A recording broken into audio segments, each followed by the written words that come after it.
Live from New York, this is the Harvey Hour. My name is Stephen Harvey. It's great to have you in today on a Friday. As always, I'm joined alongside my dad, Stephen Harvey. How you doing today on this Friday? Always good on a Friday, Nate. Looking forward to the show. We got a lot to talk about, a lot of stuff to talk about. Week 15, we're getting very, very close to the end of the 2024-2025 NFL season.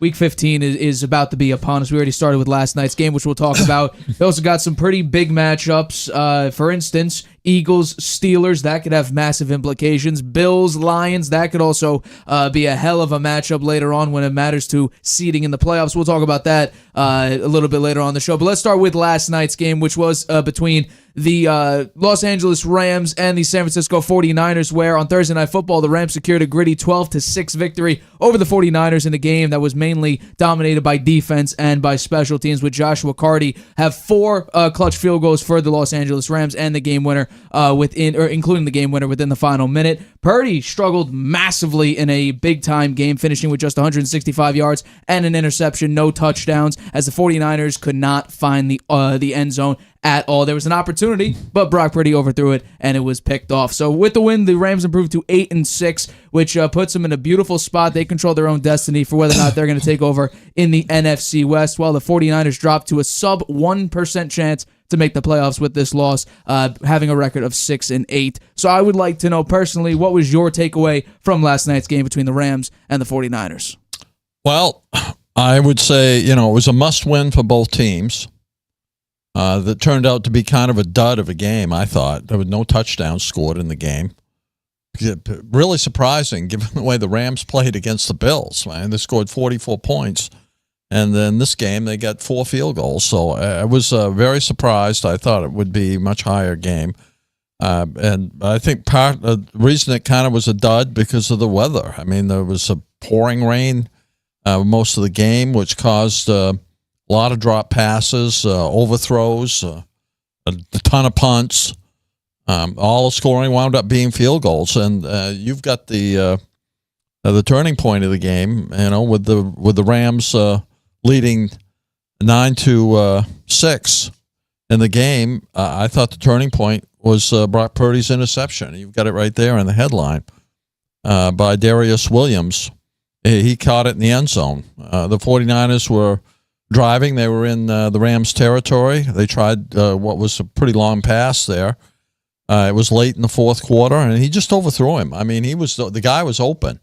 There were 2 defenders, one in back of Jennings and Williams, who was in front of him, and he overthrew Jennings right to Williams. I mean, he fell when he caught the ball, but it was pretty much right to him. The Rams then just went 69 yards on the ensuing drive, 13 plays, and milked the clock for almost 5 minutes of the game clock, and kicked that field goal to make it 12-6. And there were only 18 seconds left. That was the game. Yeah. So, I I'm so surprised by the 49ers, given the way they played last year and how they played in the playoffs and how they played in the Super Bowl, that they would have such a terrible year this year. They look poor. They're not going anywhere. They may wind up last in the division. I think that's looking increasingly more possible because we don't know what the Cardinals are. The Cardinals are such a volatile. Sometimes they look like they could beat any team in the NFL, and then other weeks you're like, how the hell are they even an NFL team? So for me, this game had two takeaways. One, that's a positive, and I'll say that it was for the Rams. The Rams look like they could beat any team right now, and I think because of this win and because of last week's win against the Buffalo Bills, no team in the NFC wants to play this Los Angeles Rams team, especially when healthy, when Puka Nacua is going off as he has been as of late, and even when Cooper Kupp has 0 catches, they still could come out and look pretty decent because they have Puka Nacua and Kyron Williams, who I've been saying, especially early on, he didn't quite get fully going until recently. But Kyron Williams is a massive part of this offense. 29 carries in back-to-back games. I mean, that's like early 2000s and 1990s kind of offensive play. So with the Rams having this kind of heavy run game and then Puka Nacua-driven offense, and besides, also the offensive line, which did a phenomenal job against the San Francisco pass rush, didn't allow Stafford to get sacked a single time. And currently, I think they've won their last 10 times when Stafford does not have a single sack in the game. So if that offensive line could keep Stafford upright, if Puka Nacua can get going early and often, and especially if you hold a pretty decent offense that just crushed the Chicago Bears by 25 points the prior week.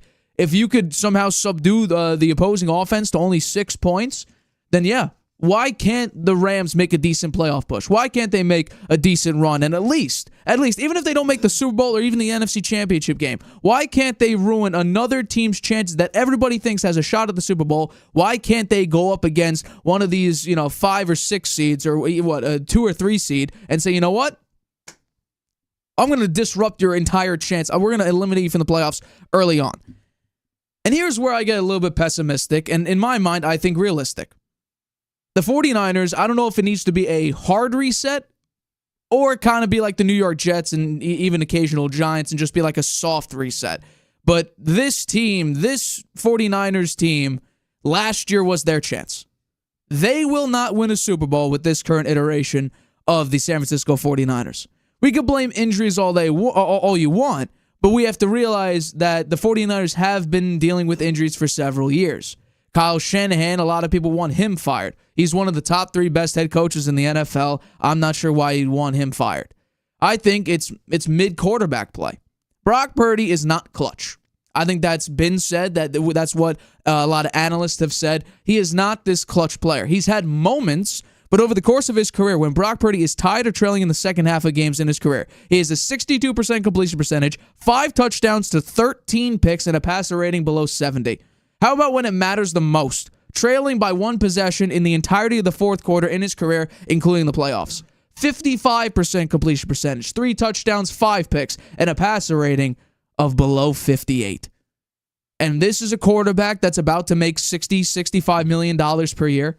I'm sorry. If I'm the San Francisco 49ers, I have to realize the last 2 quarterbacks I've had, they've been highly reliant on the production of the players around them. And I think the big, the big question mark on this team is, why aren't they the same? They paid everybody. They have everybody that they had last year, essentially, especially on offense. Why aren't they the same? Why don't they have the same level of success or, by the looks of it, anywhere near the same level of success? And it's one person, the MVP of their team last year, Christian McCaffrey. He was banged up all year. Then he comes in and gets banged up again, and he's on IR, going to be out for the rest of the season. Because I doubt the 49ers will make the playoffs. They have a sub 1% chance to do it. This was a big-time game. Brock Purdy needed to lead his team to victory. And you know what? It's getting so bad, and I want to talk about this, that even some of the 49ers' own players are walking off the field and quitting during the game. Devondre Campbell walking out during the third quarter, and then Kyle Shanahan in the post-game conference saying he just didn't want to play. He took himself out of the game. That's ridiculous. I think that any player who does that, you should release them. Well, Kyle Shanahan said he's probably not going to be playing for the 49ers anymore. And my guess is what player would want him now, or what team would want him, excuse him. Yeah.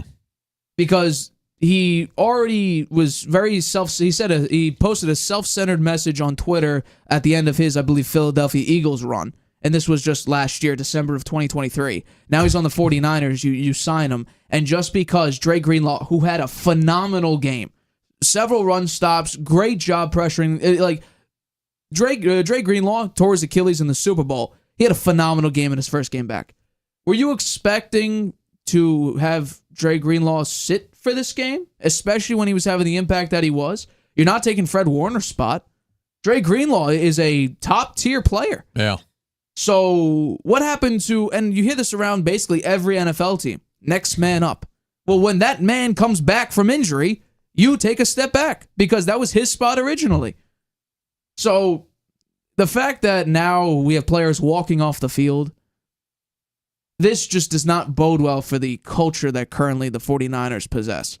I would say it's that not good for Shanahan. Absolutely not. So in my mind, I'm saying the 49ers need to get, they need to change something, whether that's getting rid of Debo, who had a bad night. He had a horrible drop after complaining about... It could have been a touchdown. Could have been. He was complaining about not getting many touches, and then they got him instantly involved, and he did next to nothing.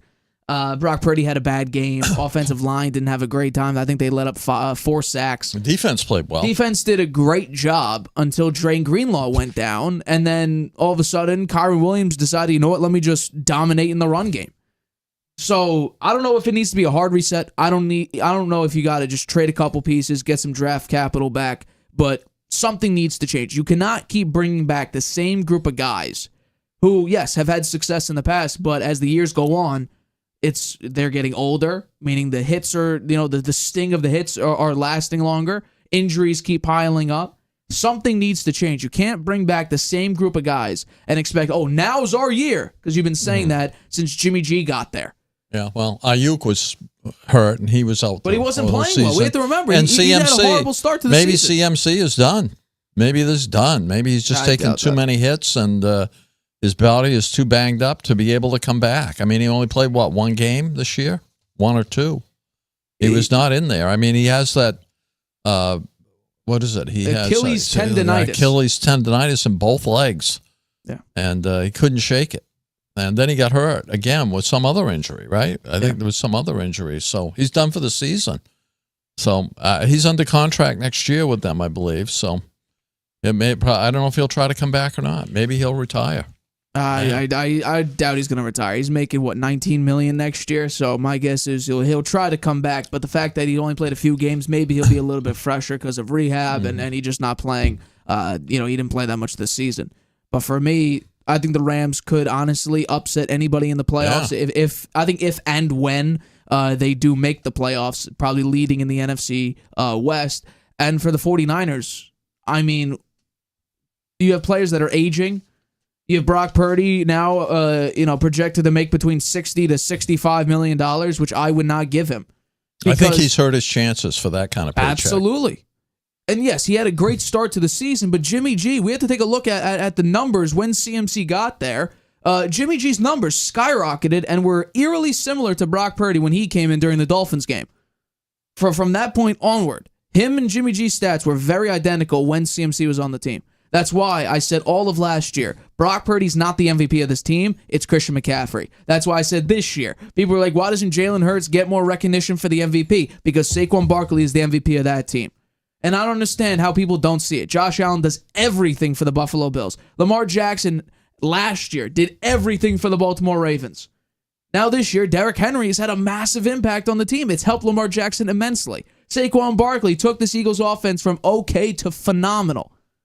Christian McCaffrey led a pretty good 49ers team to he's scoring a touchdown in every game, essentially. Yeah. I get it. They missed him badly, obviously. Absolutely. So I would say, talking about the Rams, maybe they're the Cinderella team this year.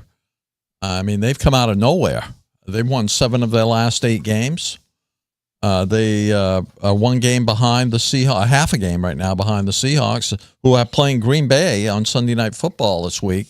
They are at home, but Green Bay's a 2.5-point favorite. So the Rams could be tied for first place by the end of the week here.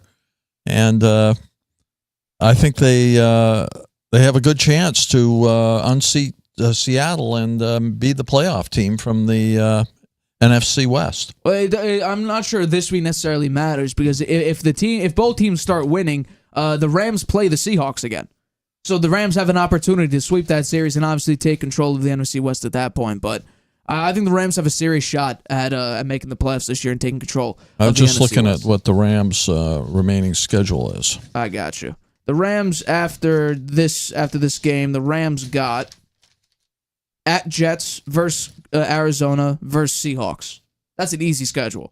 What is it? At Jets? They should win that game. Home against the Cardinals and then home against the Seahawks. So, be the last game of the season. Could decide it. And I think there is a pretty good shot that the Rams will be able to. Puka Nacua. He's a phenomenal He's player. Unbelievable. And Kupp didn't have any receptions. Didn't have a single reception last night. So, I think that and Nacua had almost 100 yards, I believe, on the ground. It was I think 97, yeah. And Williams, actually, you could argue he was the difference in this game. Oh, yeah. No. He had 108 yards, and the 49ers running back, who was it? Isaac Guerendo. Guerendo had 57 yards. So yeah. he almost doubled the output of Guerendo. It's all about just time of possession, too. If you can carry it 29 times for over 100 yards and just maintain, time of possession, plus you're winning, I mean, that's just an instant recipe for success. So, big time win for the Rams. You look at Brock Purdy's stats. As I said, right now, 165. It's 142. His overall rating now is 80.2. It's 13th in the league. Passing 74.3 is 21st. Rushing, which is really I don't think for a quarterback, except maybe for Lamar, maybe for Caleb Williams. A couple of those guys are really athletic out there. He's 7th. His attempts 380 is 15th. TDs 15 is 16th. Yards 3,174 is 10, and interceptions 9. He's 54th in their interceptions at 9. So he hasn't had a great year. It's not been a really good year for Brock Purdy in a year when he really needed it to make the big money. You know what? I was always told Brock Purdy's the MVP. Where? When? So it was always Christian McCaffrey. And once people started, realizing that this season should have proved that McCaffrey was the MVP of the 49ers last year.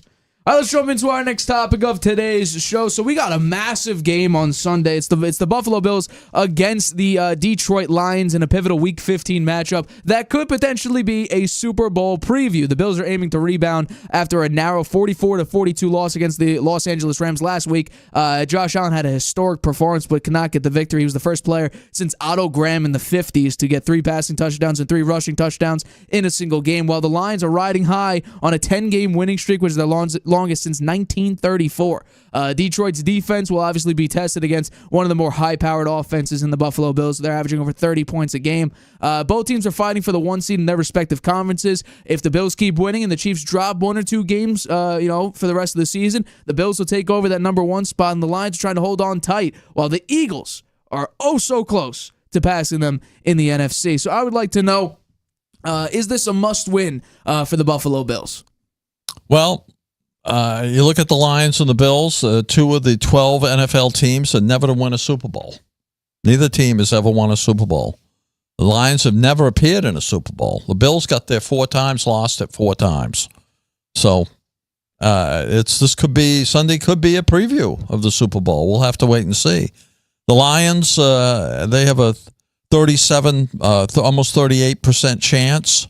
The Bills, 27% chance, are the favorites for their conferences to win the conference to reach the Super Bowl, according to ESPN analytics.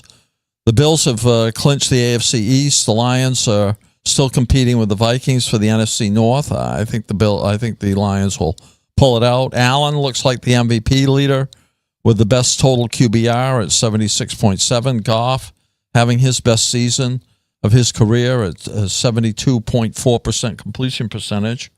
Both offenses are high scoring. I look at the Lions. They're at 12-1. I mentioned some of those stats. The talent on their offense is unbelievable for the players that are under 25 years old. They've got Gibbs, Williams, the receiver, Laporta, the tight end, and Sewell, the offensive lineman. They're great. They've got the best offensive coordinator in the league, and Ben Johnson. It's probably his last year with the Lions. He's going to get a head coaching job. Under his guidance, the Lions have one of the most creative and productive offenses in the NFL. Top 5. They have a top 5 offense, a top 5 defense. The thing that's hurting them are the injuries on the defense, and that's a top issue for them. 13 defensive players on the IR. Lions scoring 32.1 points per game. The Bills 30.5. So you'd think this is going to be a shootout. They're number 1 and number 2. You look at Buffalo. Their remaining schedule: Lions, Pats, Jets, and Pats. This is the big game for them. This is the big game of the year. After this, they're playing teams that are, out of it. They're not going to be making the playoffs or even being closer. They're not even really competitive. So this is the game for the Bills to really show that they deserve to be a conference winner and a Super Bowl, and perhaps get into the Super Bowl. They've got the weapons: Allen, Cook, Shakir, Cooper, and Kincaid. Allen tied for second in total TDs with his passing and his running at 32. I think the offense is great because of him, really. He only has 5 interceptions this year. He had 14 at this time last year. The Bills have the second lowest turnover rate in the NFL, which is, I think, had a lot to do with their winning this year. Their O-line has allowed only 13 sacks, remained healthy, and can dominate up front, as seen against the 49ers when they rushed for 220 yards. I think Allen, he's executed at the highest level, both in the regular season and the postseason. It's really up to the defense and the special teams to show up when it really matters the most. Defense is the Bills' weakness. It showed up against the Rams, giving up 44 points. And they're only 25th in third down, so they can't get off the field. I think that in this game it's going to be very close. It's going to be high scoring. I think the in-game coaching decisions will be the difference, in my opinion, and that's where Sean McDermott has had his problems. And Dan Gamble, sometimes he gambles and it doesn't work out. Well, I've been the Lions guy for about a year now, over a year now. I would say we're going on 3 years of the show, so actually 2 years I've been a big Lions guy. I picked them to go all the way to the Super Bowl last year. I thought they would upset the 49ers, and I was right for about 2.5 quarters, and then they completely fell apart in the second half. And this year I have them winning the Super Bowl again, except this wasn't a playoff prediction. It was a preseason prediction this time around. And we started off a little bit rocky, 1-1 start, and I was like, doesn't look that great. And then all of a sudden, boom, you go on a 10 or 11 game winning streak. And it's like, oh my God, this team could stop anybody. 52-point game against the Jacksonville Jaguars.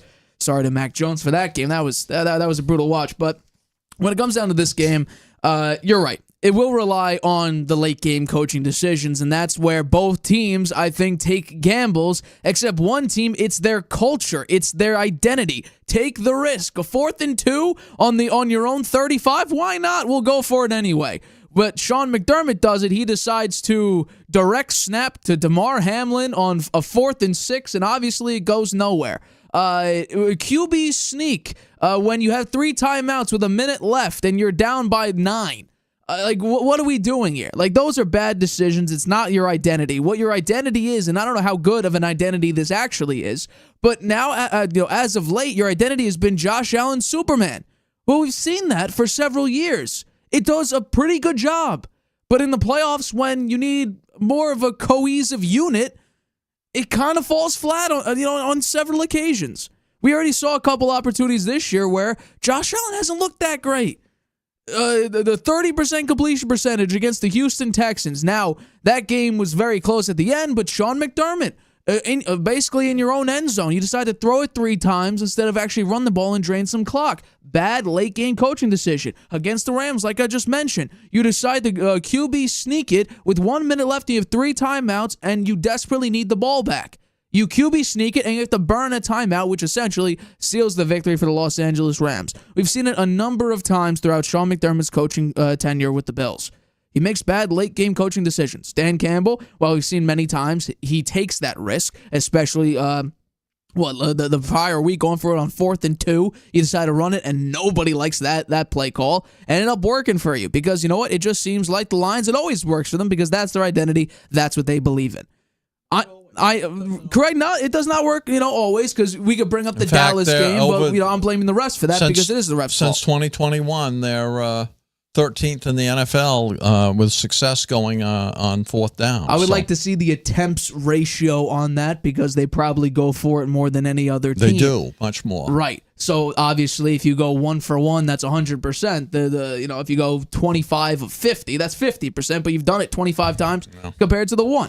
So I don't know. The gambling, I think, particularly in the game last week when they were down there with a chip shot field goal and they decided to go for it on 4th down. They got it, and everyone said, wow, that's a great call. If he hadn't gotten it and somehow they'd wound up losing that game, he would have been crucified for it. Well, I think a lot of people were actually, the odds were actually stacked against that call. It was a 3% higher chance to kick the field goal and you win. But for me, though, when it comes to must-win, the Bills do not need a must-win here. They don't. Because the chance that they're actually going to take the number 1 seed are very low because the Chiefs somehow find a way to win in every damn game, essentially, except against the Buffalo Bills. But for the Lions, it's a must-win for the Lions because they are really the only team with true Super Bowl aspirations who are so banged up that you need that 1 week of rest. You desperately need it. Now, Aleem McNeil, Taylor Decker, a bunch of their players, Josh Pascal, DJ Reader, they're all coming back for this game. So players that are on the injury report, they're probably going to be playing in this game, which is massive for them to get healthier. I would do a very quick rotation because we saw late in that Packers game, every single play, it looks like another Lions defender was down. And I think that's in large part why Dan Campbell decided to go for it on 4th down because the likelihood obviously skyrockets because your defense is out on the field of another defender getting injured. So I'm taking the Lions here. I've been the Lions guy. I'm sticking with the Lions. I think primarily, and this is the reason why, the kryptonite besides Matt Stafford and Puka Nacua going off, the one soul-crushing kryptonite for the Bills has been the running game. They can't stop the run, especially against really good running backs. We saw Kyron Williams, tear down the Buffalo defense. He ran it 29 times. Baltimore had a phenomenal running game, 271 rushing yards against Buffalo. Meanwhile, who are you going up against? The best duo running back, Sonic and Knuckles in the NFL, in David Montgomery and in Jahmyr Gibbs. I think it's going to be hell on earth for that defense. I truly believe that. And if you're worried about your defense, getting banged up, the running game, time of possession, you dominate it. Your defense is out there for maybe 10 minutes less than it would be if it was a complete blowout or just like a shootout, I should say. I like the Lions, too. I think the playing at home is big for them. They play very well at home. The fans are rabid. I mean, they've never seen anything like this. 11 wins in a row. I don't think anyone's alive that's seen that from the Lions. It goes back to 1934. So I do think, though, that the defense is getting a few players back. That's good. But I do think Dan Campbell is going to be gambling in this game because he's going to say, my defense is still hurt. It worked for me last week, 4 out of 5 on 4th down. He's going to go for it again a number of times in this game, and it may come back to bite him. We'll see. But I'm still picking the Lions. I think a big thing will be 3rd down conversions here. The Buffalo Bills have the 25th best defense on 3rd down. Meanwhile, the Detroit Lions have the number 1 defense on 3rd down, but also have the 4th best offense on 3rd down. So 3rd downs are going to be big here, and we've seen, at many parts throughout the season, Amon-Ra St. Brown, you have a 3rd and 8. Just send it to Amon-Ra St. Brown. Sam Laporta has also had some big-time catches. So for me, this will be heavily reliant on making those big-time plays. What I would do is strictly time of possession. Just go time of possession because your defense needs to be on the field the least amount of time it possibly can. Because Josh Allen's a physical guy. He'll run over some defenders. You have Keon Coleman, I think, is going to make a return. You have Amari Cooper. James Cook is a dominant runner. I mean, they sometimes are a very physical team. And I don't want Aleem McNeil or anyone else out there to get hurt again because this team desperately needs health. That's the only issue they have. Yes, could some of their defenders get absolutely cooked on defense? Yes, but it hasn't mattered the entire way throughout this season. Because even when Aiden Hutchinson went down, their pressure rate actually went up. And that's in large part due because they're blitzing a lot more because they can't get to the quarterback as efficiently as they could with Aiden Hutchinson out there, and you blitz only 4, and now you're blitzing 5, 6 people instead. So the defense has done a tremendous job without the number one pass rusher in the NFL this season. I'm a little bit worried if Josh Allen can sustain drives, keep the ball moving. We saw it in the Packers game, and we saw it in the Bears game. Injuries are piling up for Detroit. If they keep getting banged up, their Super Bowl chances, I think, start to plummet a little bit. Yeah. Especially if another big-time injury happens where someone's going to be missing several weeks. If the Bills play like they did last week and the defense can play just a little better than they did last week, then I think the Lions have something to really worry about here. But again, the Lions at home, the way they played, the defense, even with these injuries, still playing quite well, and the offense is prolific. It's number 1 in the NFL. So I still like them to win, but we'll see. I think the coaching decisions are going to be the difference in this game. I agree. And lastly, I'll just add on to the point of why the Lions need the number 1, seed in the NFC. They finished the schedule with some brutal matchups. I mean, you played the Packers last week, then you're versing the Bills this week. At Bears, at Niners, versus Vikings. Those are some physical teams. So you're going to be banged up, I think. If the Chiefs are complaining about playing 3 games in 10, 11 days. I mean, at least, look at who the Lions are playing. They're already banged up. And they're banged up even, in a massive, discrepancy of their team, which is their defense, their defensive health. And the depth players, they're taking players off the street. Their defense is riddled with injuries. And yet you're playing some physical teams, the Buffalo Bills, the Chicago Bears, the Niners. I think the Niners, they have a sub 1% chance to make the playoffs, but I think Brock Purdy could still ruin chances, just like I think the Cowboys could ruin some teams' chances, like the Commanders potentially. And then the Vikings, Brian Flores blitzes basically more than anybody else in the NFL. The 49ers defense is still a pretty quality defense too, but yeah. We're going to take a quick break, but coming up, Antonio Pierce, could he be a one-and-done head coach with the Las Vegas Raiders? And also, Bill Belichick, the news broke on Wednesday, a day after our show where we talked about it. Bill Belichick will become the next head coach of the North Carolina Tar Heels. We'll talk about that right after this break. Traveling can be a nightmare. Why? You can't watch your favorite shows abroad. You can't trust public Wi-Fi spots anymore. And when you return, roaming bills kill your vibe. Unless you get a NordVPN and Saley deal. NordVPN will increase your privacy online, and Saley, a global eSIM data app, will save you from those unexpected roaming charges. Grab the 2-year NordVPN deal with 76% off and get up to 20 gigabytes Saley eSIM data gift. Whether you're just discovering your voice or taking your show to the next level, you know what the world needs to hear. All you have to do is say it. With Spotify, set up your podcast. Your food podcast. Your mindfulness podcast. Your never thought you'd get this far podcast. And watch those sparks fly. I put a picture of the comment. Drop the episode anywhere people listen. And find out who they're cooking with. Where they're finding inner balance. And why they love your show. You're already a creator. Now you can create, connect, and get paid for your passion with one single free tool. Spotify for podcasters. Talk where the world listens.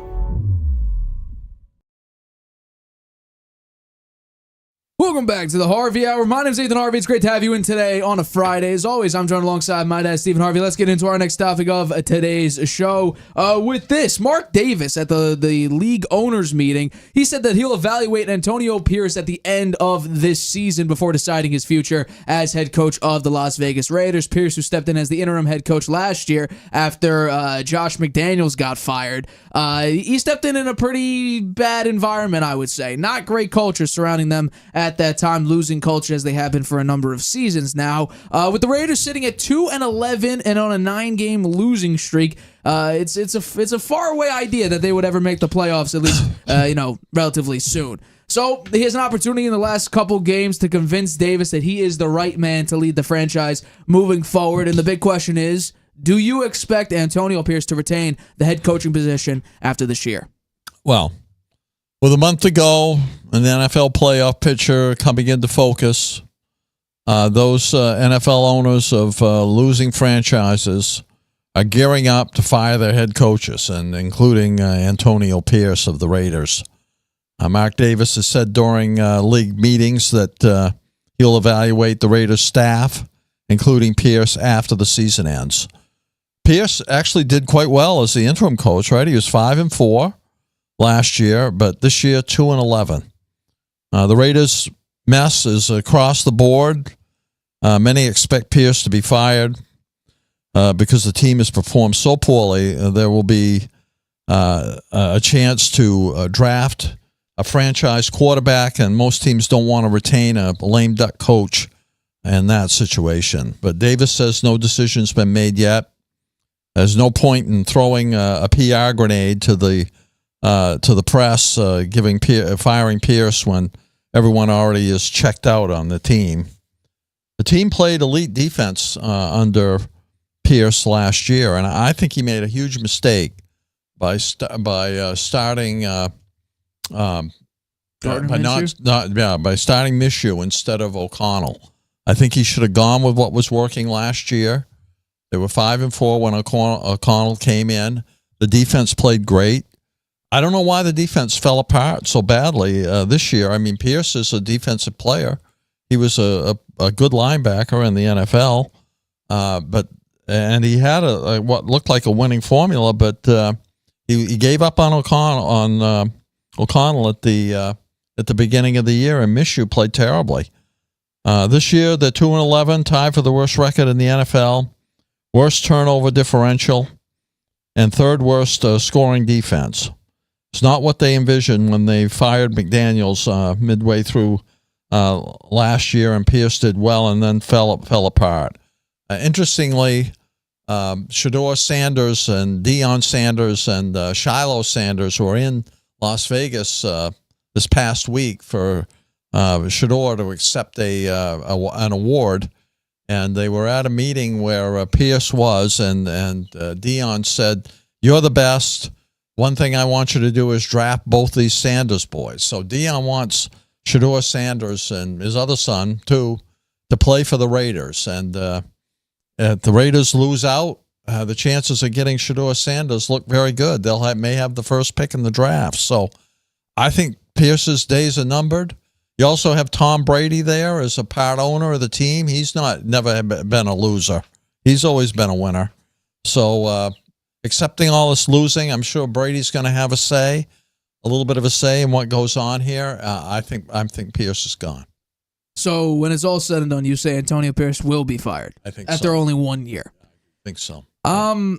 I'm a little bit split between, should he be fired? Should he not be fired? Should he keep the job? Because I think that it's very hard to determine how the season went when you're so banged up. I mean, the offense was always banged up. You had defensively Christian Wilkins, who you gave a massive contract to this past offseason. He's done for the rest of the year. You've had Max Crosby miss a couple games, and he hasn't been practicing as well. You have, locker room issues with Davante Adams, calling out or liking a post about how Davante Adams played his last game with the Raiders, and then he gets traded a couple weeks after that. Then you have Gardner Minshew. He starts, and then he does poorly. He gets benched for Aiden O'Connell. O'Connell gets hurt. Then Minshew comes back. Minshew gets hurt. O'Connell comes back in. O'Connell gets hurt. Desmond Ridder has played stints here and there. I mean, it's very hard to determine, this season and how it turned. Like, what's the real, if the Raiders are fully healthy, what would they look like? I think it's very decently hard to determine that. But if you look at the team face value, and this is where I think Tom Telesco should get some heat for it, their roster was not built for any length of success whatsoever. I mean, we went into the season, or at least me, and I said the Raiders will be the worst team in the NFL. Just a quick check. Yep, they're the number 1 overall pick in the NFL, and they're the worst team in the NFL, tied with the Giants. But based on draft pick, they do have the number 1 overall pick, tied with the Giants at a 2-11 record. They are a terrible team. You have no running game. Going into the season with Zamir White and Alexander Madison and Amir Abdullah as your 3 running backs, no team that is a playoff contender, hovering over 500, a Super Bowl contender, whatever the case may be. No one is going into the season with that group as your running back group. Nobody. Here's the thing. The Giants, people were excited about the Giants making the playoffs. They at least had Devin Singletary. Devin Singletary is better than every one of those running backs. Better than Zamir White. better than Amir Abdullah, better than Alexander Madison. And they probably had a higher chance to make it to the at least the playoffs than the Las Vegas Raiders did. But I would say that... So 2-12. Well, 2-11. They're 2-11 as well, but they're just a terrible team. Their offensive line got banged up, and I'm going to talk about that actually because Harvey hot hand pick. Hint, hint, wink, wink. I got a big point spread that I'm liking a lot. When it comes down to it, though, for me, I think Tom Telesco should get some heat because he signed Christian Wilkins to a big contract. He didn't really make massive moves besides Gardner Minshew and Aiden O'Connell, who him and Antonio Pierce both were like, well, I want Minshew, I want O'Connell. You know what? We'll do a quarterback competition, and whoever wins it will be satisfied with that decision. And we said this before the season. If there is a quarterback competition between Minshew and O'Connell, you're already a bad team because those are not good quarterbacks. Gardner Minshew was a backup for several years. I thought he kind of got snubbed his later years in Jacksonville, and then he became arguably one of the best backups in the NFL at that time, and now he's just okay. Can he make some great throws? Yes, he can. O'Connell, he had, a 4-3 record, or whatever his 4-5, whatever his record was. It was okay. It was decent. He was the quarterback when the defense beat the Chiefs.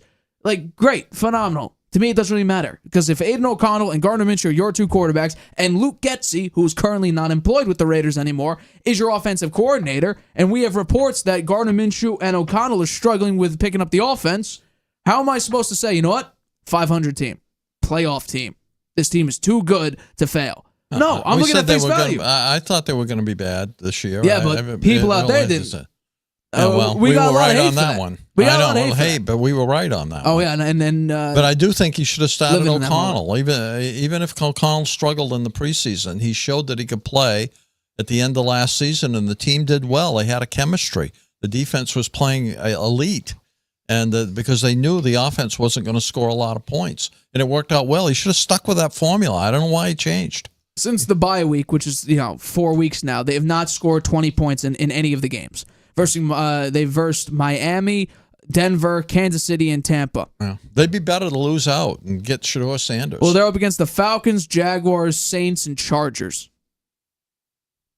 Yeah, Two of those games you have an opportunity to win, especially with Derek Carr going down for who knows how long, probably the rest of the season. Yeah. And I want to just throw this out here because we argued for Rich Bisaccia to be the head coach after he led the Raiders to a playoff game.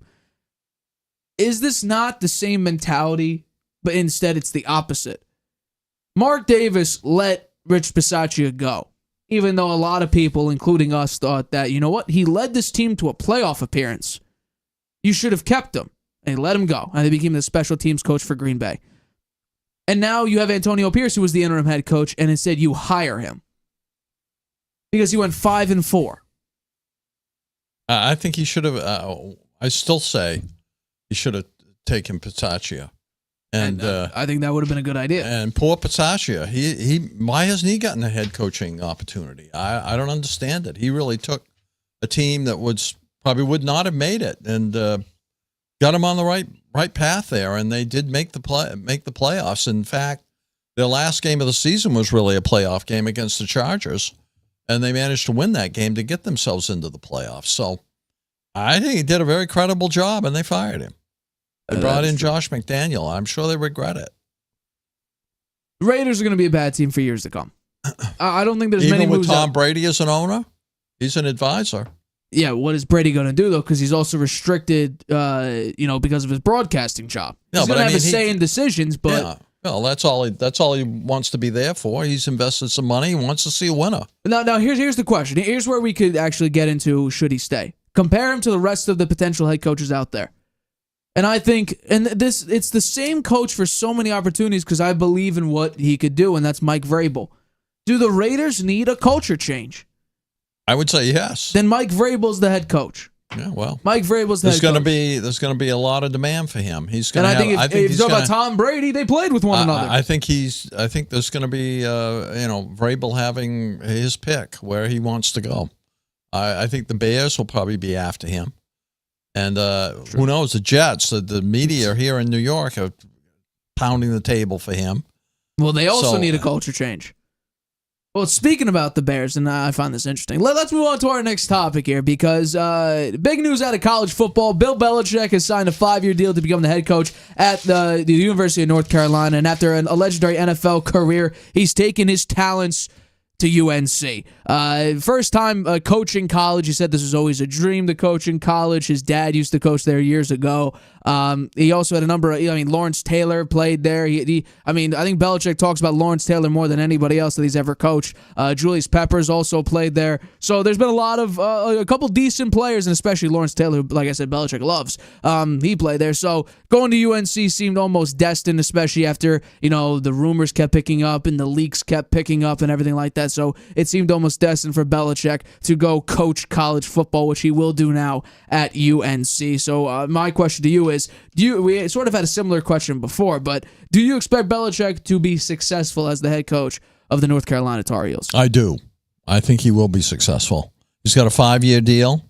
It's approved by the Board of Trustees in an emergency meeting on Thursday. He's 72 years old. Worked in the NFL for 49 years until being fired by the New England Patriots in 2023. His father was an assistant coach at the University of North Carolina from 1953 to 1955. Belichick said, I grew up around college football with my dad and treasured those times. I've always wanted to coach in college, and now I look forward to building a football program in Chapel Hill. UNC hasn't won a college title since 1980. Recruitment was spearheaded by the chairman of the board, John Pryor, and he pulled that off. They accepted Belichick's 400-page plan that laid out everything, all the salaries, all the assistant coaches, the structure that he wanted, everything. For a program considered to be a wash and an apathy and mediocrity, Belichick gives the Tar Heels, I think, an unprecedented jolt of star power. And the athletic director, Bubba Cunningham, said hiring Belichick positions the program well amid the changing landscape of college sports. And Cunningham also said Bill Belichick is a football legend, and hiring him to lead our program represents a new approach that will ensure Carolina football can evolve, compete, and win today and in the future. Win today. Mike Lombardi, a former Belichick assistant from 2014 to 16, will serve as the GM. Carolina fired Mac Brown, who was 73 years old, just after Thanksgiving. He had a 6-6 record last year, had a 44-33 record over the 6 years that he coached the team. Belichick's been in the media this year, but always said he wanted to return to coaching and was expected to explore the NFL again this year. He hasn't gotten any calls. I think he would if he waited around long enough. There's enough teams looking for a coach here, or I think he would have gotten some interviews. Steve Belichick, his son, is expected to leave Washington Huskies and join the UNC team. Belichick's built up a reserve of coaching confidants at the college level. Nick Saban, a number of others. He's attended games this year at Washington, Rutgers, and LSU. He wants to create an incubator to the NFL. He mentioned that. We talked about that in our last show. He said, if I was in a college program, the college program would be a pipeline to the NFL for the players who have the ability to play in the NFL. It would be a professional program, training, nutrition, scheme, coaching, and techniques that would transfer to the NFL. Excuse me. If the deal had fallen through, it looked like Tommy Rees would have been the leading candidate. He's the Cleveland passing game and tight ends coach. He was considered the favorite, and Nick Saban was an advocate for him. Steve Wilkes was also in the discussion, and Arthur Smith, who declined, saying he's going to stay with the Steelers. So that's kind of the background and some of the thinking. My own thought is I think Bill Belichick making a great decision here. It's unconventional. That's Bill Belichick. Expect the unexpected from him, and he's trying something new here. I think it's cool. I think he's going to bring a lot of the coaches that he had with him in the Patriots days when they were successful to UNC, and I got to believe they think we're going to win a national championship. I think with a 12-team college football playoff, they have an opportunity to at least make it that far. But to win a championship, that's something else. For probably the past 2 years, I've been very critical of Bill Belichick's decisions because everybody saw the direction the NFL was going, and Belichick was stuck in his own ways. And that was at the detriment of the New England Patriots, and led to the decision of Robert Kraft firing a coach that he hired for 24 years. So I think that said a lot about Bill Belichick, and especially that following year, this past offseason, when he interviewed with the Falcons. We have to realize the Chargers, Commanders, Raiders, Panthers, Seahawks, and Titans also had a head coaching vacancy and never interviewed Belichick. And the Falcons, maybe because of Robert Kraft putting in a word for Belichick to Arthur Blank, maybe don't trust him. He was never hired from the Atlanta Falcons, and instead they went with Raheem Morris. And now... Regret that now? No, I don't think they regret it whatsoever. I don't know. Because Belichick has taken over another team. This is the Aaron Rodgers decision. Rodgers, as a player, has taken over every organization that he's been with, the Green Bay Packers and now the New York Jets, and look how the Jets are. We hear reports about how they have to walk on eggshells and make sure Rodgers is always happy all the time. That sounds like a toxic relationship. And Belichick going to college to make it a streamlined, program straight to the NFL, that's going to be interesting, and I can't wait to see it. But when it comes to evaluating talent, Belichick is terrible at it, especially on the offensive side of the ball. We have to remember in 2021, Mac Jones seemed like a Robert Kraft pick. And Belichick, there was rumors that he wanted Davis Mills. Davis Mills is a backup quarterback. And I understand Mac Jones is now, is a starter now, but he was a backup quarterback for the Jacksonville Jaguars. And the fact that, you're bringing in Matt Patricia and Josh McDaniels and a bunch of expatriates, I don't love that. I don't love that because we already saw what that looked like. And Belichick, out of the kindness of his heart, mispositioned and mishired those coaches like Matt Patricia and Joe Judge, who were a defensive coordinator and a special teams coach, respectively, and put them in offensive roles. And shocker, the offense was terrible and the game plans were garbage. Belichick found according to Seth Wickersham, who did a phenomenal job reporting, Belichick was disgusted with what the NFL has become. He reported that yesterday on Thursday. And he was reportedly frustrated with NFL team owners who did not seem to want to buy into his approach. Another confidant of Belichick told ESPN that he was, quote, tired of the stupidness in the league. This is Bill Belichick, who people regard as the greatest coach of all time. And he's calling out other teams because they don't want to buy into his approach. We've seen for several years what the Bill Belichick approach is. It is now a failing product. Because since Tom Brady left, they went 12-4, which, by the way, they couldn't stop Derrick Henry in the wild card game. In 2020, you went 7-9 with Cam Newton. Then you had a great year in 2021 with Mac Jones. And instead of building on that success, you decided to stick with your own ideas, not hire proper people into proper roles in 2022, and the offense plummeted. And then in 2023, you doubled down on that decision, and the offense got worse to the product we see today, which is, for the third straight year, the worst supporting cast in the NFL, and a broken down offensive line, and a quarterback situation, which is promising, but because he has no one to throw it to, the offense suffers because of that. Is Belichick a good defensive coach? Absolutely. Does he know how to build a proper roster? Defensively, you could argue yes. Offensively, he's inept. The offensive line, remember Cole Strange, how we thought that was an interesting pick because people had him as a day 3 pick and Belichick picked him in the first round? Yeah, he's not that great and he's banged up and overall he just hasn't performed very well. He held on to David Andrews, who is currently hurt but also was declining rapidly as of the past couple seasons. Michael Wenu, chances are Bill Belichick wouldn't have re-signed him. Kendrick Bourne wouldn't have re-signed him. He would have gone to draft. Belichick wouldn't even have drafted. He would try to go sign people at budget value.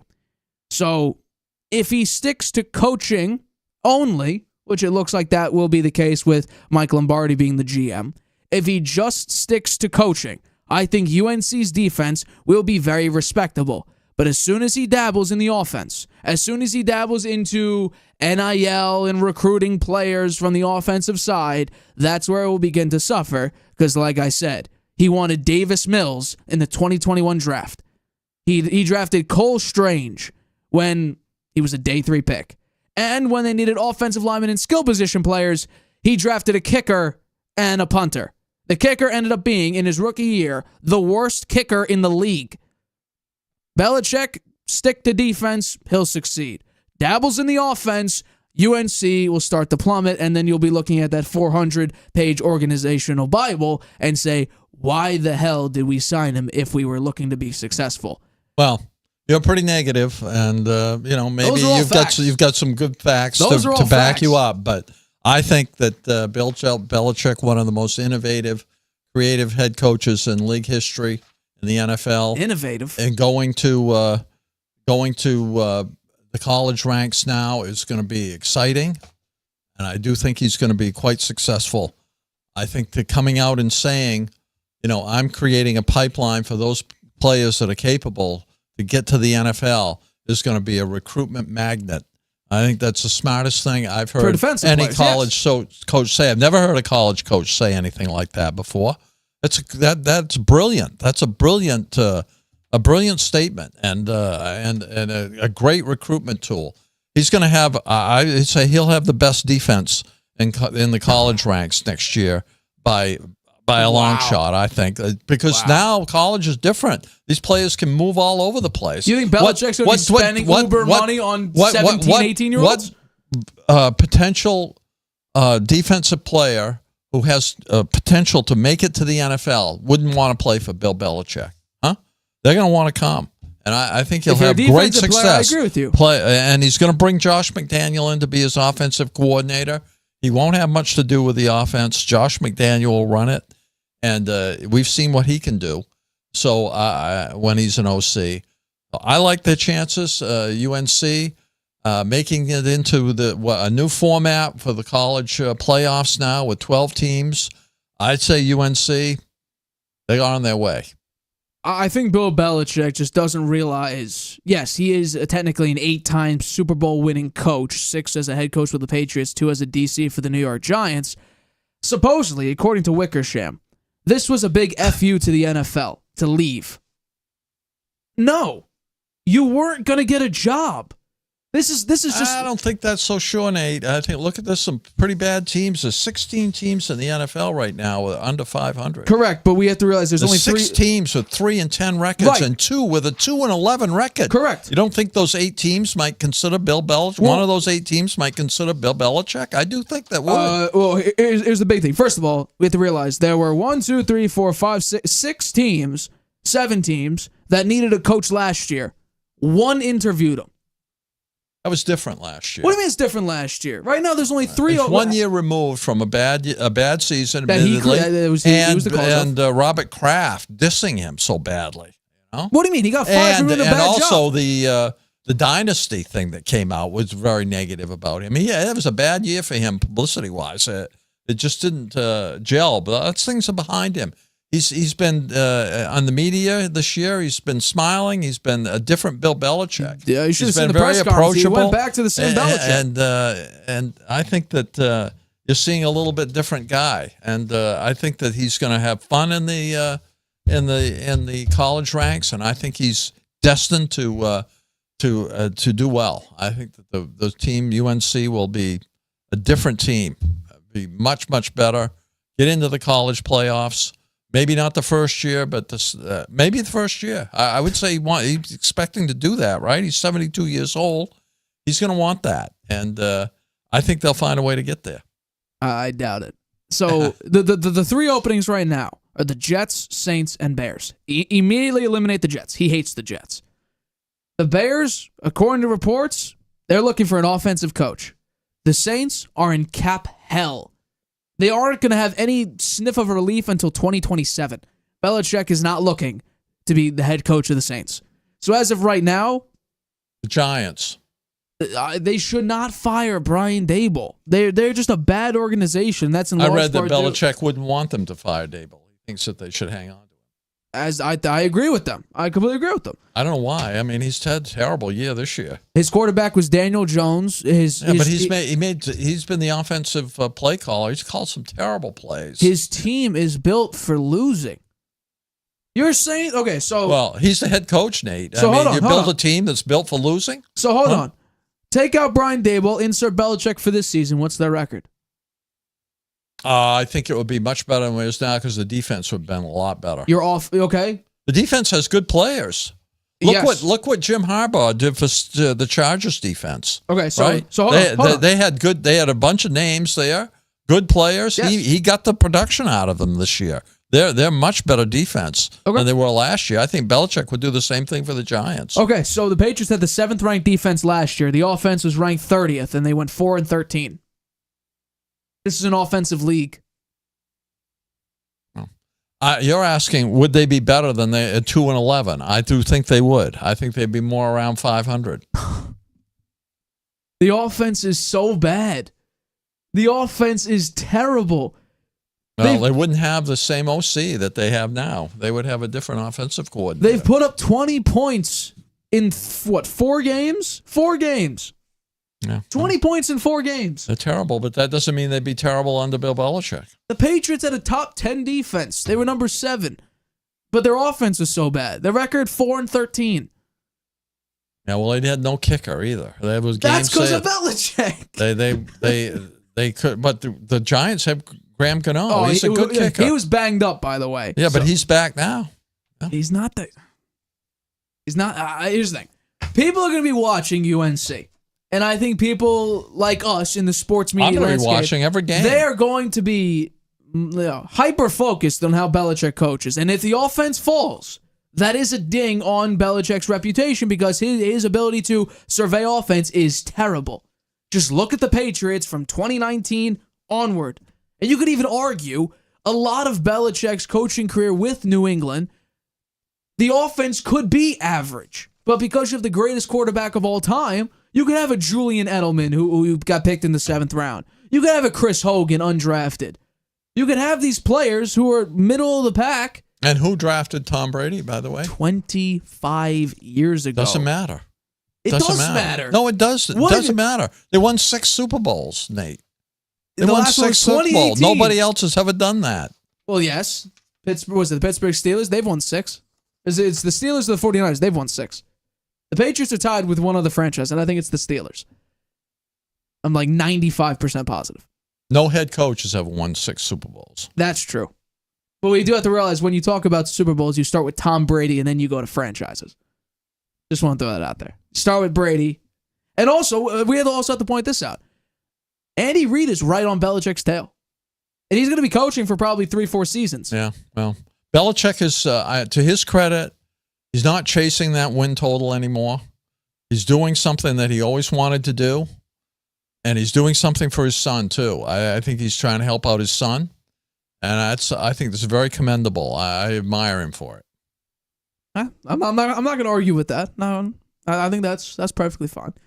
All right, I think it's time to get into it. We do this every single week throughout the NFL season. We make our weekly picks. I had a great week last week, 12-1, back-to-back, only 1-loss weeks. That's massive. We did a little bit better on the point spread this week.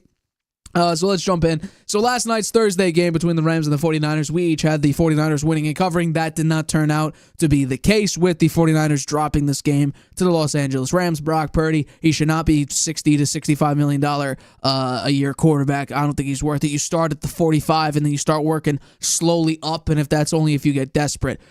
So unfortunate loss for the 49ers. They will probably not. They have a sub 1% chance to make the playoffs. So my guess is they'll miss it this year.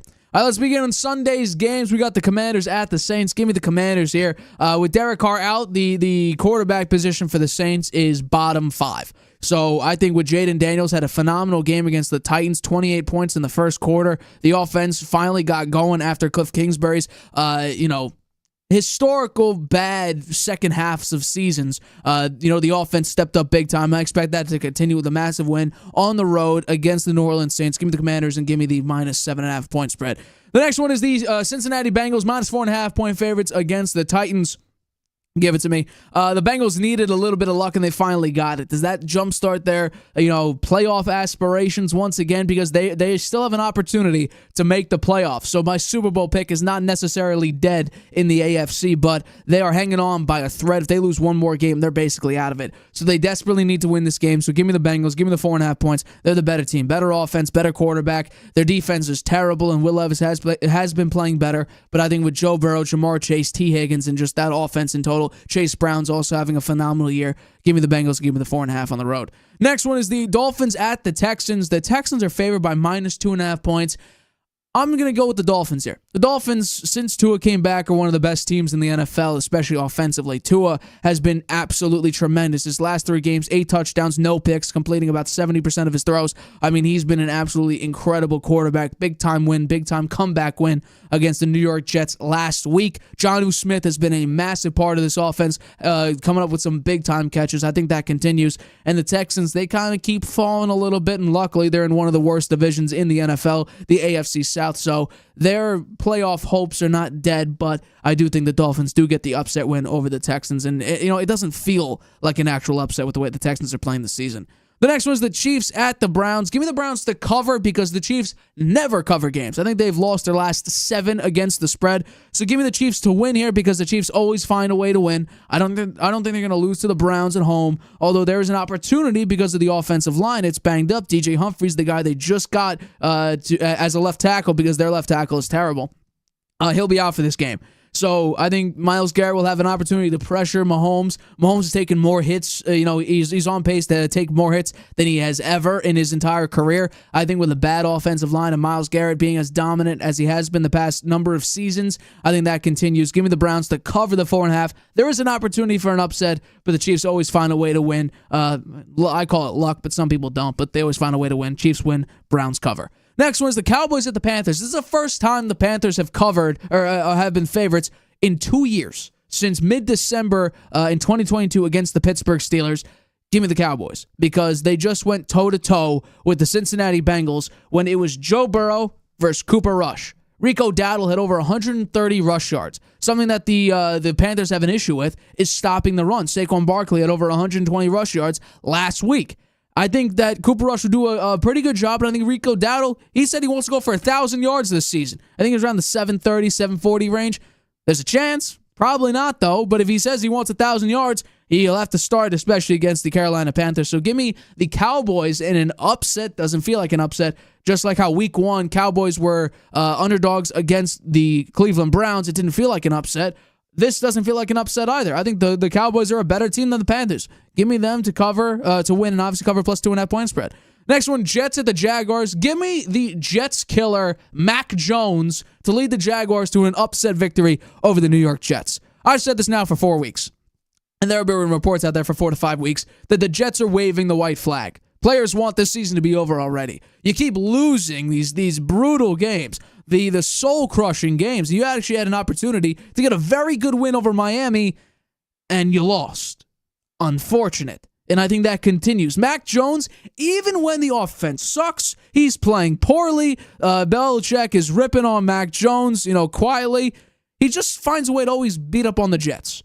And we do have to realize, it wasn't Mac Jones who ended the 15-game streak, would have been 16-game streak. It was Bailey Zappi, because Mac Jones did his job early in the season and continued that streak for 7 years.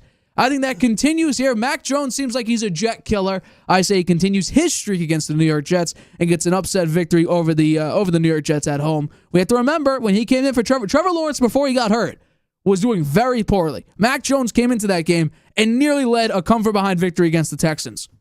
Jet killer, come-from-behind victory nearly against the Texans. It's a recipe for the Jets to lose to Mac Jones again. Next one, Ravens at the Giants. Give me the Ravens to win here. And also cover the 16.5 point spread. I think this is the largest spread we've had the entire season, and it's bad for the Giants. 19 players on the injury report. The Ravens, they got to get something going. If they still want the division, they're going to need to win every single game, essentially, and they're going to need to let the Steelers drop a few here because the Steelers, they currently have a pretty decent stronghold over the Baltimore Ravens and have a victory over the Ravens this season. So If the Ravens want to take over the AFC North, they're going to need to win out. And I think this is going to be a massive, massive victory for Baltimore because this is kind of a Lamar Jackson revenge game. We have to remember, Lamar had this long winning streak against the NFC, and then in 2022, Daniel Jones led the way to a Giants victory over the Baltimore Ravens. But this is a revenge game. Lamar is still going for the MVP here. He's got to keep winning, and I think Josh Allen has an opportunity to actually take a couple dings in his MVP reputation, especially with Saquon on the track he's going with. Give me Lamar Jackson. Give me the Baltimore Ravens. Give me a massive victory. I say the Ravens cover on the road, win and cover the 16.5-point spread on the road at the New York Giants. The next one, the Colts at the Denver Broncos. Give me the Denver Broncos here. I'm a massive Bo Nix fan. I think the Broncos are actually one of the more fun teams to watch this season. Bo Nix, he's a gunslinger. He's actually one of the better quarterbacks in intermediate and deep throws. In college, his big, scouting report was he had a great completion percentage, but he also had one of the lowest average depth of target in college football his last year at Oregon. This season, he's one of the best intermediate and deep ball throwers in the NFL, especially I think it's about week 4, once you get warmed up in the NFL, because weeks 1 and 2 were bad, really bad. But since week 4, he's been the best, or one of the best intermediate and deep ball throwers in the NFL. Give me Bo Nix. He had a tremendous win against the Browns 2 weeks ago. Give me Sean Payton. Give me Bo Nix. Give me this Broncos team off a bye. I'll take them to win and cover the minus 3.5-point spread at home. Next one's Patriots at the Cardinals. The Cardinals, they are a very, very confusing team.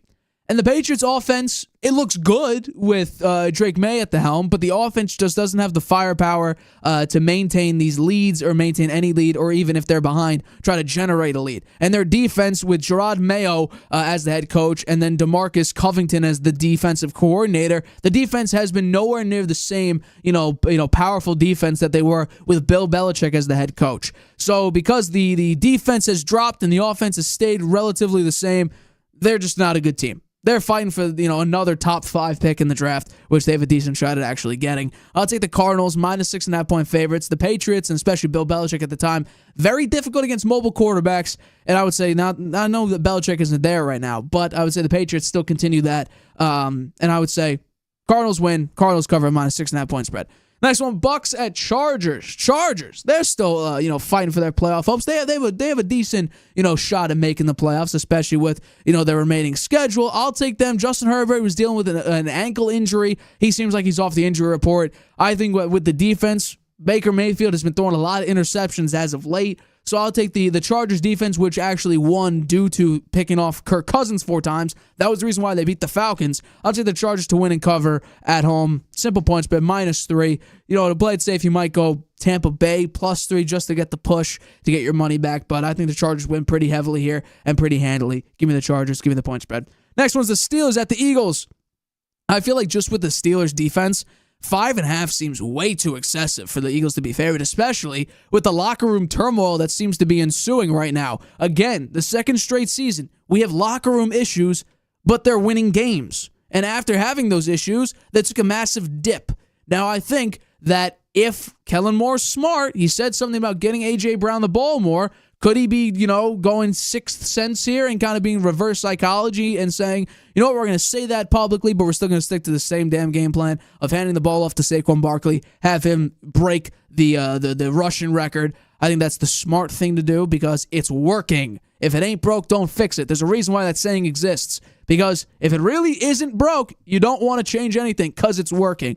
I say that the Eagles get a victory, but I think just with the Steelers' defense alone, I think it's a relatively close game. Give me the Eagles to win, but the Steelers cover the plus 5.5-point spread. Next one, Bills at Lions. For me, this is heavy about the run game. The Bills, with explosive plays and especially explosive runs, they have a difficult time stopping it. Against the Ravens, the first play, offensive play for the Ravens, break out for an 80-plus yard rushing touchdown. And that game, basically, the Ravens never looked back. Especially, last week, too, against the Los Angeles Rams. Kyron Williams, 29 carries, just dominated time of possession, dominated in the run game. The Bills have an issue with that. Give me the Lions. Give me Sonic and Knuckles. Give me this offense to play effective and efficient football, as well as Dan Campbell late. He seems to always win in those situations, while Sean McDermott makes the bad late-game decision. Lions win and cover the minus 2.5-point spread. Next one, Sunday Night Football, Packers at the Seahawks. Now, I picked the Seahawks in some spots, and I've won a decent amount, especially when Vegas still doesn't understand that the Seahawks will beat the Cardinals. They've been favored in both games this season. The Cardinals have against the Seahawks, and the Seahawks have won both. In this case, I am going to take the Packers to win, though. They are favored on the road at Seattle. Seattle's defense did a pretty decent job the past couple, and, for the past, I won't say 4 or 5 weeks, the Seahawks defense has been really, really good as they got healthier. But I think the Packers, they still have an opportunity to make some serious strides in the NFC North, especially with the Lions being banged up if they start losing games. And the Vikings, with Sam Darnold maybe regressing, could he start losing some games? And it opens the door for the Packers? Probably not, but you got to win to at least have a shot at doing that. Give me the Packers to win and cover. I think they're overall the better team. Jordan Love, he needs to get going some point if they want to have a deep playoff run this season. Josh Jacobs has been a huge part of this offense. 3 rushing touchdowns against the Detroit Lions. Give me the Packers here, and especially with Kenneth Walker. I know Zach Charbonnet, he's had a couple good games as of late, but I think the Packers are just the better team. Xavier McKinney, hell of a defensive player. Giants, I'm sure would love to have him back. Monday Night Football, 2 Monday night games. Chicago Bears at Minnesota Vikings. Give me the Vikings to win, but we have to remember the last time these teams played, the Vikings won on an overtime game-winning field goal. The Vikings, who were a great defensive team, and the Bears, who have been reeling for basically 9 weeks now, how does it turn out to only be a 3-point game? I think that actually continues here. I think the Bears do play it close. They got to fight for something. Thomas Brown could be fighting for a head coach job. I think there's an opportunity, depending on how the season turns out, if the offense gets going and the defense looks half decent, which as of late it hasn't, 38 points against the 49ers. I think the Bears, they just play great in the second half. I think Caleb Williams finally lets it rip in the second half, and that's why the offense picks up, and that's why it looks much better in the second half. I say that continues. Give me the Vikings to win, Bears to cover the 7-point spread. And finally, the Falcons favored on the road at the Las Vegas Raiders by 3.5. The Falcons with Kirk Cousins, the past 4 games, no touchdowns, 8 picks. That's terrible. I think at this point, if Kirk Cousins has a bad first half, Penix will finish out the rest of the game and the rest of the season. And this is kind of why they got Penix. Kirk Cousins, off an Achilles injury. How will he look? Because last time we saw him, he was kind of on an MVP level situation with the Vikings before, obviously, he had the Achilles injury. And now this season, he kind of looks like a statue in the pocket. When he gets pressured, he throws an interception or takes a sack. He has no mobility, really. But in this case, I think with just the amount of injuries that the Raiders have, and the Falcons, right now, they are below the Tampa Bay Buccaneers for the NFC South. If they want to make the playoffs with Kirk Cousins, they're going to need to start winning some games here. And I think you start with a big-time victory over the Las Vegas Raiders at the Raiders and cover, a -3.5 point spread. Week 14 record, 12-1. Let's hope we can continue that one loss per week streak. Right now we're on a 2-win streak. 14-1 last week, was it 15-1 last week, 12-1 this week. I'm excited, or I should say 2 weeks ago and last week. So hopefully we continue that this week. Nearly 70% winning percentage for win-loss. I'm having a phenomenal year. I was 66% last year. I'm 69.3, I think, this year. So season's not over yet, Nate.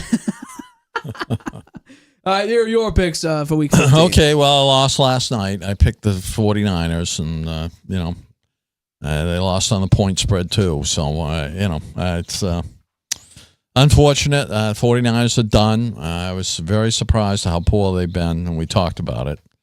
The Commanders at the Saints. The Saints don't have a quarterback, really. Derek Carr's broken hand, and Taysom Hill out as well. They're only 5-8. They're having a tough year. They're power ranking 23. I don't think they can beat the Commanders. Commanders 8-5, 11 in the power ranking. I think they'll cover the Commanders will cover the 7.5 point spread on the road. Bengals at the Titans. The Bengals, every game's a playoff game for them at 5-8. They still have a small flicker of a chance to make the playoffs, so they got to win on Sunday. I think they'll easily cover the 4.5 point spread. The Titans, on the other hand, with Will Levis actually playing a little better lately. They're 3-10, 30th in the power rankings. So I think they'll play out the string here with Levis, and I don't know, maybe they'll get a few wins down here at the end, but not against the Bengals on Sunday. The Miami Dolphins against the Houston Texans. I like the Texans to win this game. They're 8-5, 12 in the power rankings. The Dolphins 6-7, 19. Tua's played a lot better. He's really the reason that they've rallied and won these games and still have a shot at the playoffs. But Texans are at home. I think they want to show the league and a lot of the critics that they're really better than what they've looked the last several weeks. It's been an up and down season for them, up and down season for C.J. Stroud. The offensive line having a lot of problems. I think they really want to win this game badly, and I think they will and cover the 2.5 point spread. The Chiefs against the Browns. Which version of Jameis Winston will we get? They're 3-10, 25 in the power ranking. Sometimes he plays like the best quarterback ever. Other times he just turns the ball over too much. And last week he had 2 more interceptions. Disappointing for me because I like Jameis Winston. I think he has a lot of talent. He just has to find a way to stop turning the ball over so much. If he could do that, then I think they could beat the Chiefs. Because the Chiefs always play their games close there this year. 10 wins by less than 1 score. By 1 score or less. The Chiefs 4.5 point spread. I think against the Browns, at the Browns, they're going to cover the 12-1, 3 in the power rankings. The Browns 3-10, 25. I just think that the Chiefs will find a way to cover that point spread. The Cowboys at the Panthers. I'm picking the Panthers. Panthers are favored by 2.5. They've looked good the last few weeks, man. They almost beat Philadelphia. Bryce Young looking like the Alabama quarterback instead of the NFL quarterback that he's been the last couple of years. Making some big plays last week at the end of the game when they were right down to the last plays, and he found a way to keep the drives going there. So he's looking like he's turned the corner. And I think Cowboys. Are they out? Are they out of the playoff picture? Yeah, no, they're 5-8. Still fighting. They still have fight, so they'll play hard. But they're at the Panthers. I think they're going to lose. The Jets at the Jaguars. I'm picking the Jets. I think Aaron Rodgers maybe has enough pride to think, wow, they've really criticized me a lot, how bad I've been, and I haven't been very good. I was good last week. I had over 300 yards passing for the first time in a long time, and I can do it again. I just wish the rest of the team would stop making so many mistakes and help me out. Maybe we could get a win, and I do think they get the win against the Jaguars, who have Mac Jones going for them. They're 3-10, 29th in the power rankings. Doug Peterson, bye-bye at the end of the season. I don't think the Jets will cover the point spread, though. I do think this will be a close game. The Ravens against the Giants. The Ravens prohibitive favorites here, but I don't think they cover the 16.5 point spread because Tommy Cutlets is going to be starting again. And that's at least a moral and a moral victory for the Giants to have Tommy out there. He's kind of a little legend in New York these days, and I think they'd like to see him at least be competitive out there. Even though they have the worst power ranking in the NFL and their record's 2-11, I think that I don't think it'll be close, but I don't think it will be a 16-point victory for the Ravens. The Colts at the Broncos. I like the Broncos. They got something going here with Bo Nix as their quarterback. Sean Payton as their head coach, done a fantastic job this year. Nobody expected them to be 8-5 and be a playoff team and have a number 10 power ranking. I think they'll cover the point spread against the Colts, who are 6-7.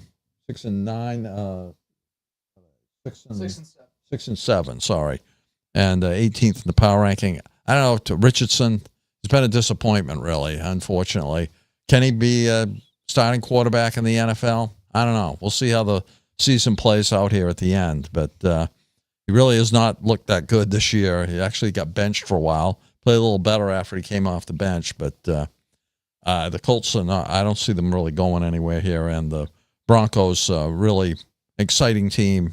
Bo Nix, maybe the rookie of the year.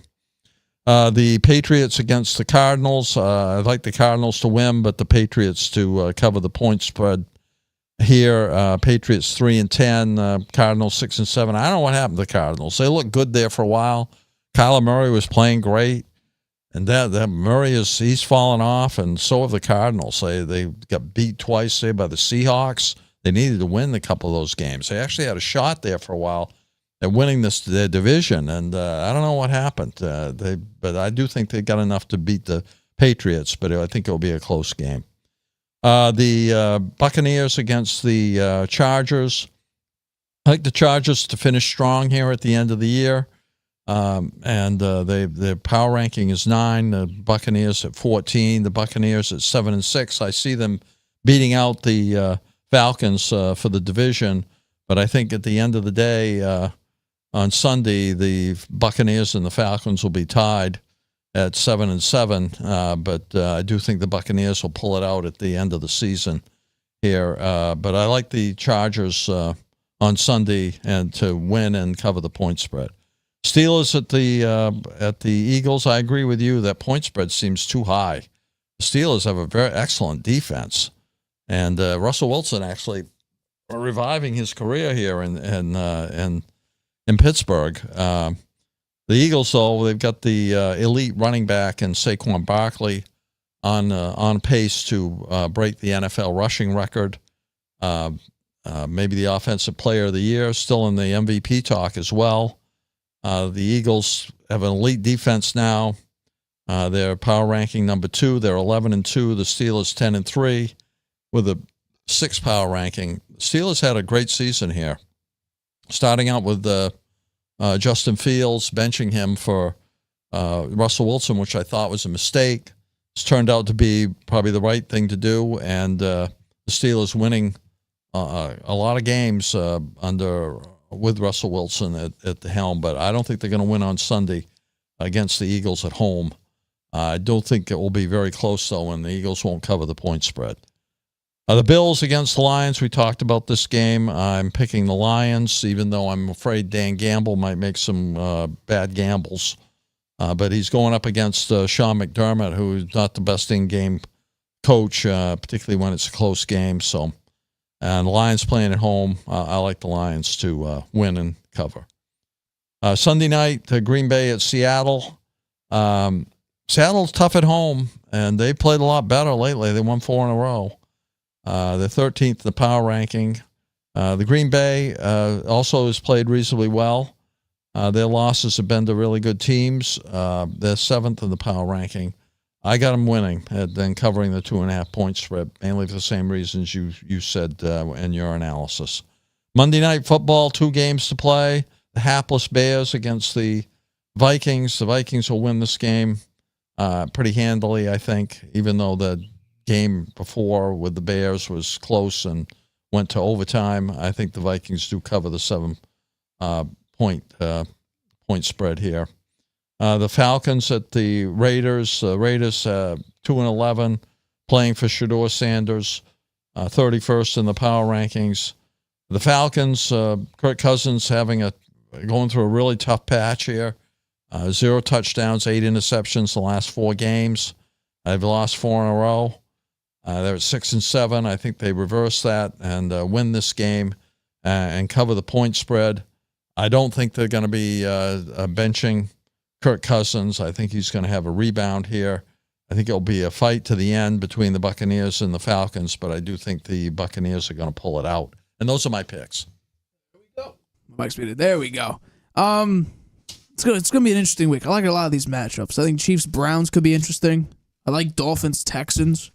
Somehow the Panthers are favored in a game. That's going to be interesting to watch. I like the Panthers. I think they're going to win that game. The Steelers-Eagles is going to be a good game, too. A lot of playoff implications in seeding. Lions, Bills.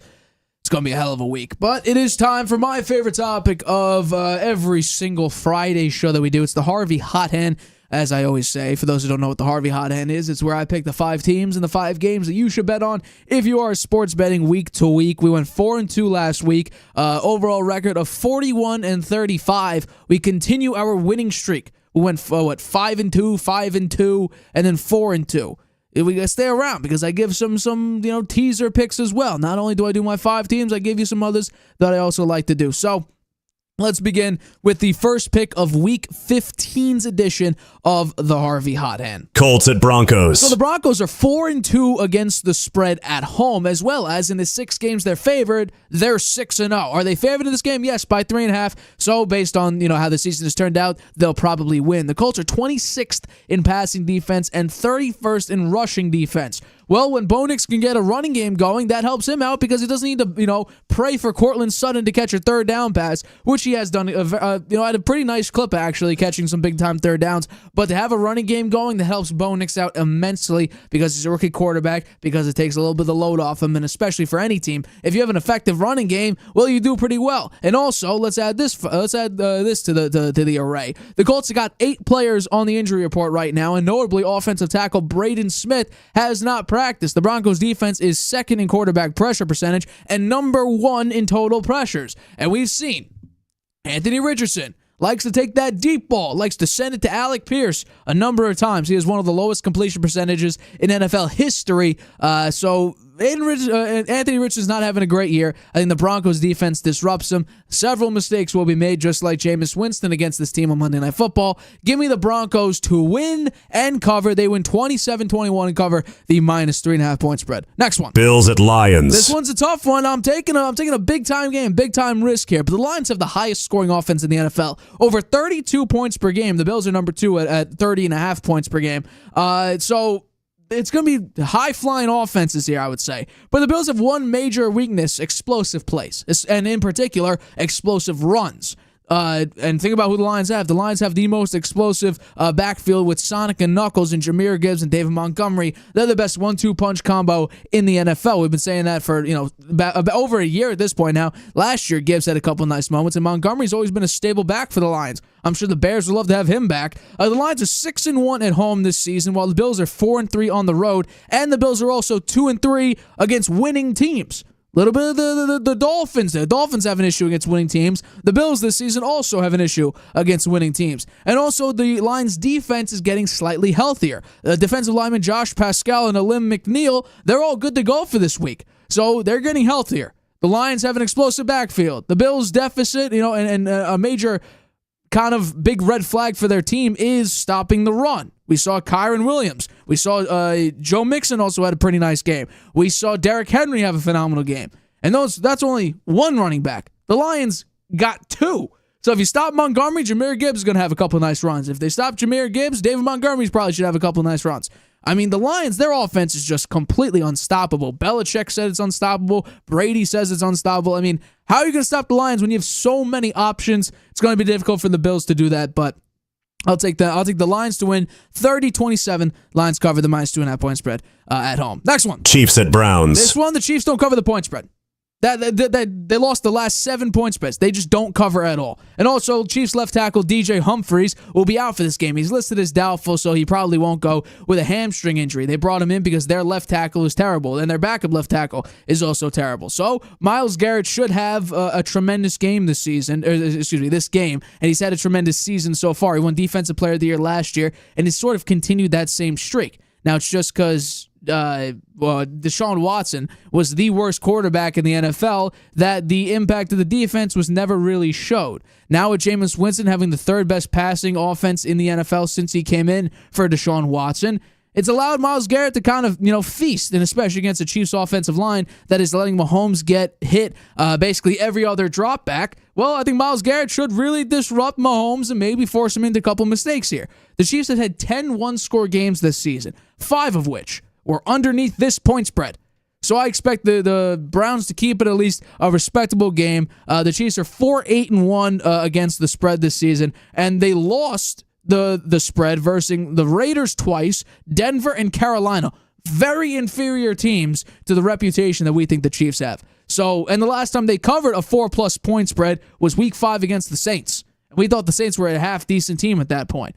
I think the Browns, actually, their defense will keep them in this game. Give me the Browns to cover. Chiefs win because they always find a way to win. I'll take the Chiefs to win 23-20, but the Browns do cover the 4.5 point spread. Next one. Dolphins at Texans. The Dolphins have won 4 of the last 5. Tua has been an incredible quarterback since coming back from his concussion injury. Over 70% completion percentage, 300 yards in basically every single game for the last 3.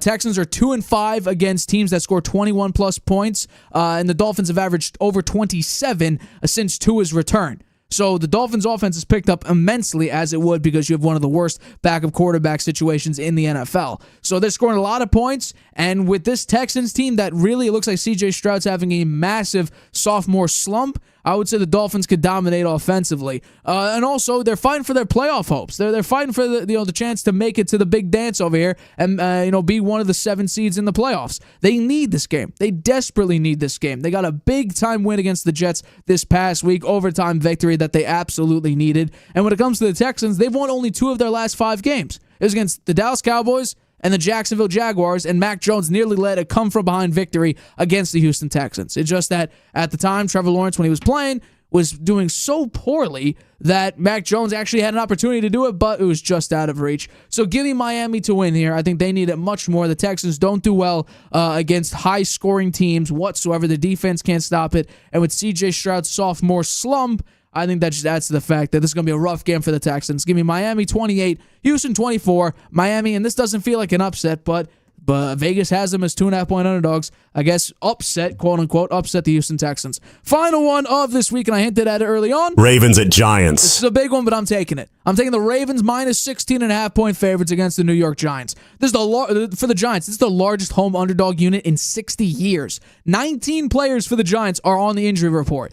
The Ravens are 18-6 in their last 24 games as favorites. And also, on the road, they've done tremendous at scoring points. They average 28.5 points on the road, and the Giants at home average 10.1. They are terrible at home. The Ravens defense will absolutely dominate Tommy DeVito, who struggled and actually was so sore against the Buccaneers defense that's kind of middle of the pack.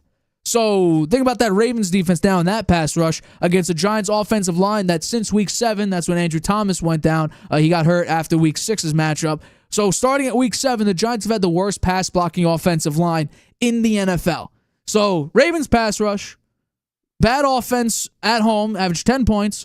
Ravens score at least 28 points just based on the averages with the Ravens on the road and the Giants at home. That's 18 points right there. Also, this is a Lamar Jackson revenge game. His only loss until this season in the NFC was against Daniel Jones in 2022 and the New York Giants. Now, the Eagles added to that, but he had a long streak of beating the crap out of the NFC, undefeated until 2022 against the New York Giants when the Giants moved to 5-1, which is crazy to think. Giants, 5-1 record. That's what they did. For 6 weeks in 2022, ended up beating the Baltimore Ravens, gave Lamar Jackson his first NFC win, an NFC loss, I should say. So give me the Baltimore Ravens, 35-14, massive win. If they want the division, if Lamar wants to be the MVP, they're going to need to dominate the New York Giants and not let them keep it close. So those are my picks. I'll rerun them again. Denver minus 3.5, Lions minus 2.5, Browns plus 4.5, Miami plus 2.5, and this one, Ravens minus 16.5. And I already know that you're going to tell me to not use the Ravens one, but I am curious. Move the mic closer. So tell me which one you would switch. There were three other games that I think might be easier than a couple of your picks. Yeah, Washington at the Saints, 7.5 point spread. Okay, so the Saints don't have a quarterback. So replace what game for that? You got your list there.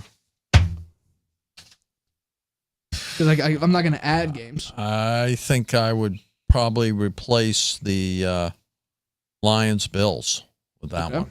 Yeah. Then the Bengals at the Titans, right? Okay. The Titans are terrible, right?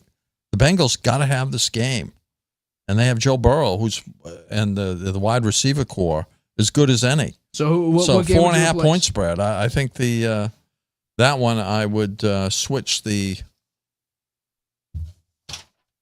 Dolphins-Texans, because I think the Texans are going to win that game. And then finally, the Falcons-Raiders. I think the Raiders are horrible. 2-11, 31st in the power rankings. The Falcons, Kirk Cousins, he's a bounce back. He's a veteran. I think he'll find a way to do it. I would switch out the Ravens-Giants on that one. So those My are only argument for Atlanta is Kirk Cousins is no touchdowns, 6 picks in his last 4 games. And the 8 picks. Sorry, no touchdown, 8 picks in his last 4 games. Right. And also on top of that, the Raiders nearly just beat the Kansas City Chiefs with Aiden O'Connell, being relatively dominant late in the game. And they've kept, the one-score game against the Kansas City Chiefs. They got blown out by the Tampa Bay Buccaneers, but you also had some injury concerns there. We'll see what happens. It's going to be fun. Absolutely. Once again, I still got to go back and check your record on the revised picks. I know you've won a couple here and there, since I started to. I've lost a few too. You've lost a decent amount. My picks against the spread aren't so good. I'm only 500. Yeah. All right, I think that does wrap it up for today's episode of the Harvey Hour. As always, we appreciate the constant support from everybody out there. But for this episode of the Harvey Hour, my name is Stephen Harvey. That's my dad, Stephen Harvey. We have been the host of the Harvey Hour. Catch us Tuesday to recap all of Week 15. And also, I think we're coming up to Christmas Eve. We're going to be doing a Christmas Eve show as well. We're going to be covering the Christmas. I don't know how many games are on Christmas, but I know one of them at least is on Netflix. So we'll be talking about that game, of course, and as well as we'll be covering everything. But yeah, Tuesday, covering all of Week 15 live right here on YouTube. Matt, Grandpa. Traveling can be a nightmare. Why? You can't watch your favorite shows abroad. You can't trust public Wi-Fi spots anymore. And when you return, roaming bills kill your vibe. Unless you get a NordVPN and Saley deal. NordVPN will increase your privacy online. And Saley, a global eSIM data app, will save you from those unexpected roaming charges. Grab the 2-year NordVPN deal with 76% off and get up to